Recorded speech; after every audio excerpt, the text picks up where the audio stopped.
ঈশ্বৰক ধন্যবাদ দিছোঁ ঈশ্বৰে সুন্দৰ সময় আমাক দিলে আৰু আজিৰ এংকৰজন তেখেতক মই ধন্যবাদ দিছোঁ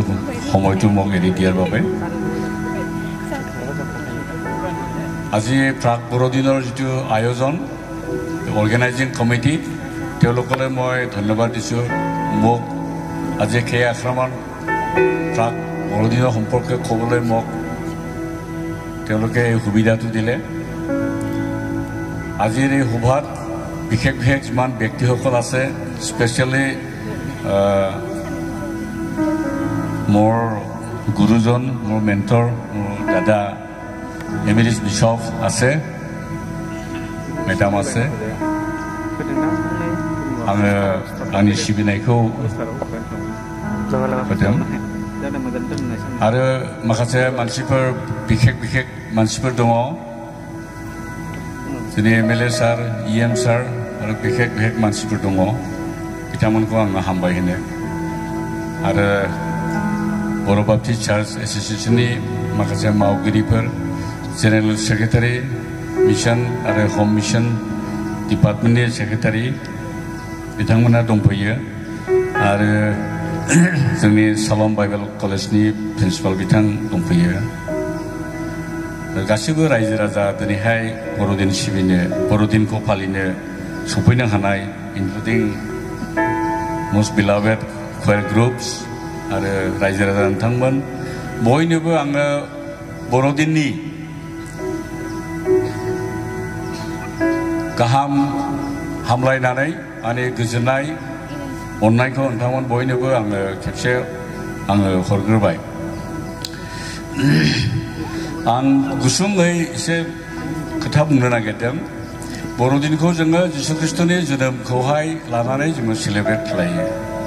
बर'दिन আমি প্ৰভু যীশু খ্ৰীষ্টৰ জন্ম লৈ পেলাই আমি আয়োজন কৰোঁ আৰু সেইখিনি সময়তে আমি সুযোগটো লওঁ যীশু খ্ৰীষ্ট কিয় এই পৃথিৱীত জন্মগ্ৰহণ কৰিব লগা হ'ল why Jesus came to this world এই বিষয়টো আমি গুৰুত্বভাৱে আমি জনাবৰ কাৰণে এই আনন্দৰ যিটো খবৰ বুলি আমি কওঁ আনন্দৰ দিন বুলি কওঁ why it has become a day of joy সেইটো আমি বুজাবৰ কাৰণে আমি চেষ্টা কৰোঁ এইবোৰ সকলো ষ্টৰী বাইবেলত লিখা আছে কেনেকৈ আৰম্ভ হ'ল কিয় যীশু খ্ৰীষ্টৰ জন্ম হ'ল লিখা আছে গতিকে আমি বাইবেলৰ কেইআষাৰমান পদ অলপমান ধ্যান কৰি অলপ দেখাব খুজি আছোঁ মই মতি 1 অধ্যায় 21 পদত কৈছে She will give birth to a son and you are to give him the name Jesus because he will save his people from their sin. মৰিয়মক কৈছে সন্তান জন্ম দিব আৰু সেই সন্তানৰ নামটো মানে যীশু ক'ব লাগে যিকোনো নাম থলে নহ'ব যীশু থ'ব লাগে আৰু যীশুৱে কি কৰিব এই নিজৰ যিমান ফলোৱাৰ্ছ আছে যিবিলাকে যীশুক বিশ্বাস কৰে সেই সকলোক তেওঁ মুক্তি দিব সেই পদটো তেনেকৈ বুজায় এই নাম দিব লাগে যীশু জন্ম হ'ব where did it come from অলপমান আমি যদি কিউৰিয়চিটি হৈ পেলাই যদি প্ৰশ্ন কৰোঁ এইবোৰ সিদ্ধান্ত এইবোৰ মেছেজ ক'ৰ পৰা আহিল আমাৰ এই প্ৰাক বৰদিনৰ এই প্ৰগ্ৰামটো আয়োজনৰ কাৰণে লাগাতাৰ এক মাহ আগৰ পৰা মিটিং কৰি আছে ডিছকাছ কৰি আছে ডিচিশ্যন লৈ আছে তেন আজিহে বৰদিনটো হৈছে তো সেইটো জন্মৰ খবৰ তেন সেই খবৰৰ আগত what are the things they have decided and when it was decided কেতিয়া সেই আলোচনা বা সেই সিদ্ধান্তবিলাক আৰম্ভ হ'ল ইভেন নাম দিয়াটো মানে সেইটো ডিচিশ্যন হৈ গ'ল ক'ত সেইটো আমি অলপমান কিছুমান মনৰ প্ৰশ্ন লৈ পেলাই যদি আমি আগবাঢ়ি চাওঁ এই সকলোবোৰ বাইবেলত পোৱা যায় বাইবেল মানে এনেকুৱা বস্তু হয় এনেকুৱা কিতাপ হয় এনি কুৱেশ্যনছ ইউ হেভ যিকোনো ৰকমৰ প্ৰশ্ন বাইবেলত তাৰ উত্তৰটো खनमिलित होयासै बेवहाय जोङो फिननायखौ जोङो मोननो हायो जों बुङोब्ला माब्ला रायलायखो सोर रायलायखो बबाव रायलायखो माब्रै बिनि नामा जिसु जानांगौ जाखो आरो सोरमोन बिसोरो बे डिसिसनखौ लानाया बहानिफ्राय फैखो बियो बेफोर कुइसनखौ जोङो खायदा खालामनानै सोङै सोङै नागिरोब्ला जोङो बेफोरनि मोनफ्रोमबो एन्सारखौहाय जोङो मोननो हायो जाबाय थ' प्रफेटिक बे मेसेजफ्रा बाइबेलावहाय दंजोबो माब्ला जन्म जागोन माब्ला बियो मा खामानि मावगोन इभेन बियो थैनांगौ फबजानांगौ आरो बियो सिखारफिननांगौ बे गासैबो काहिनिफ्रा बाइबेलावहाय लिरनाय दङ आंनो मोननै मोनथामसो एसे इंगित होनायसै बेखौ जोङो फार्स्ट प्रफेटिक क्रिसमास सेलिब्रेशन होननानै जोङो बे भटखौ जोङो बुंनो हायो बेयो जाहैबाय आदि पुस्तकनि जोङो आदि पुस्तकनिफ्राय जोङो जुदि नायनानै फैयोब्ला 3 अध्याय 15 पदआव बे खोथाखौ बुंनाय जादों 3 अध्याय 15 पदआ ओरैबायदि बुंदों बियो सैतानजों एनकाउन्टार जादों इसोरा ओमफ्राय सैतानखौ बियो बुंदों आङो नोंनि फोलेरजों ओमफ्राय आङो मोनसे फोलेर सृष्टि खालामगोन आंनि फोलेरा आइजो सासे सिख्लानि गोरबोआव जोनोम जागोन आरो आंनि बे भार्जिन बार्थ बेजों जोनोम जानाय परियालजों नोंनि परियालजों सुथुर जागोन नों बेखौ आथिङावसो सौगोन नाथाय बियो नोंनि खर'खौ सिख्रेबगोन दिख्रेबगोन you will destroy you बेबादि मोनसे बुंथिनाय अब्ला बियो दिनैनि दिनाव सिख्ला आइजो मारियामनि गोरबोआव जोनोम जाफैगोननि बाथ्राखौसो आं फरायबाय निउ टेस्टामेन्टआव बिनि इतिहास सुरुवादा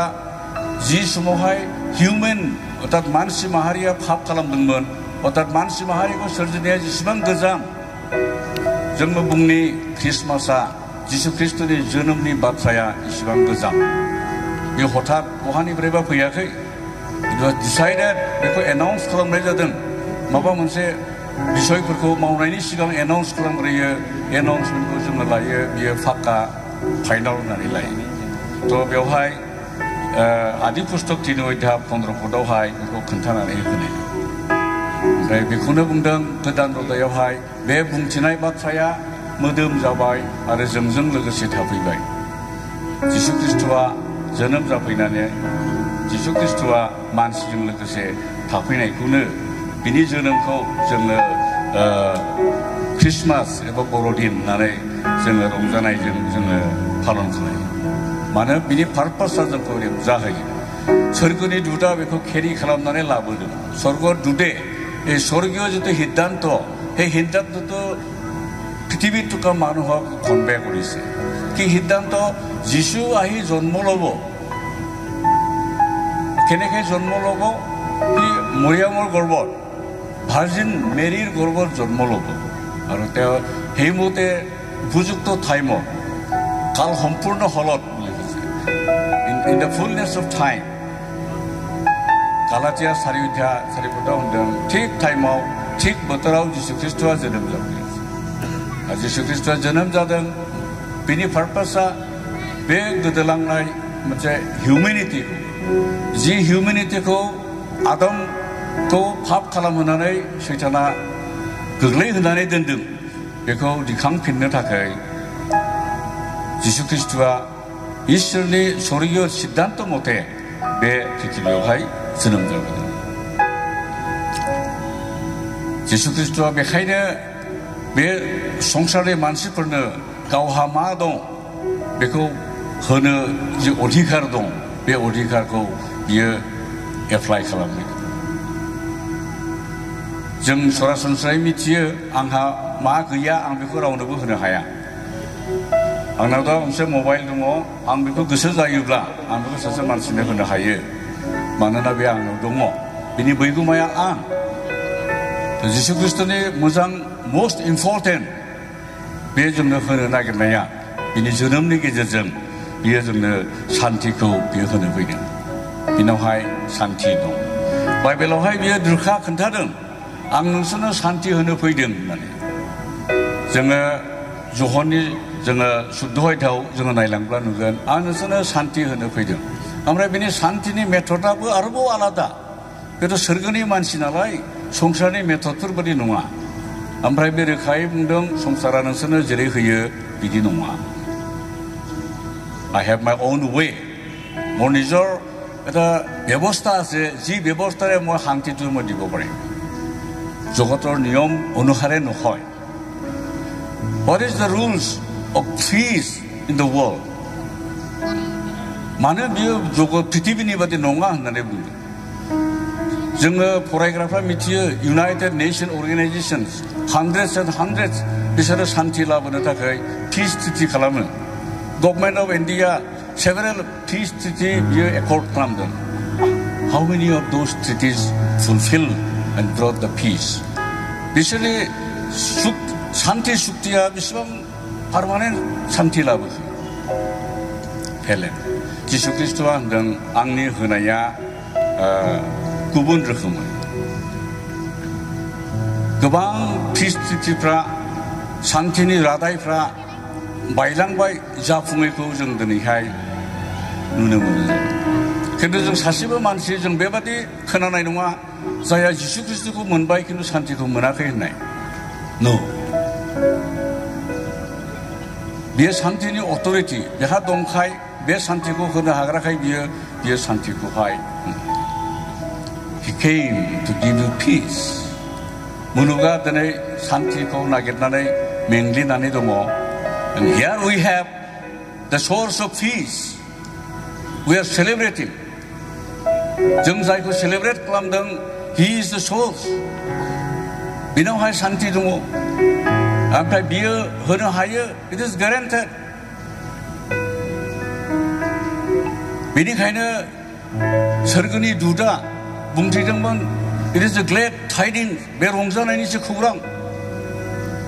मानसिफ्रा बेखौ मिथिनांगौ मानोना बियो